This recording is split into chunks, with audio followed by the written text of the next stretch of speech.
simply because he didn't want his elderly father to be a burden on him. The man threw open the window and let the bitter, freezing wind howl into the room. Then he ripped the thin blanket off his frail father and wrapped it around himself, watching coldly as the frail father froze to death. Carl felt an overwhelming sense of relief. Years of caring for his bedridden father had robbed him of any chance to make something of himself. Determined to chase his dreams of success, he dumped his father's body in the cellar, set fire to the old house that had imprisoned him for so long, and he also took his father's only valuable watch. But this journey would mark the beginning of Carl's tragic downfall. Penniless, he ended up doing odd jobs at a circus. The ringmaster would lock homeless drifters in a dungeon and starve them for days. Then he'd parade them as rare, mysterious creatures. He'd toss a live chicken down to them, and the starving man would lunge at it like a wild beast, letting out helpless screams amid the crowd's jeers and cheers before finally biting through the chicken's neck and drinking its blood raw. In addition, this circus was full of all sorts of bizarre characters. A hairy man covered in fur, and a snake man whose joints could be twisted into exaggerated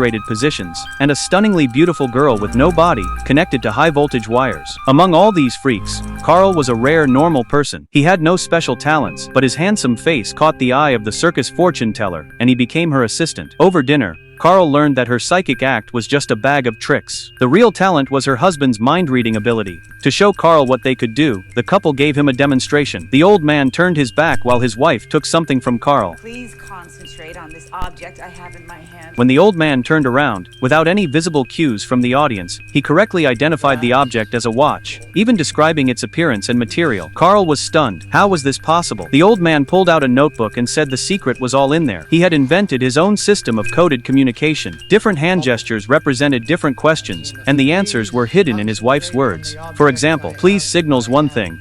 In my hand, Professor. Emphasis on concentrate means that it is old and each word carrying a specific meaning. As long as both of them memorized the notebook, they could pull off what appeared to be telepathy.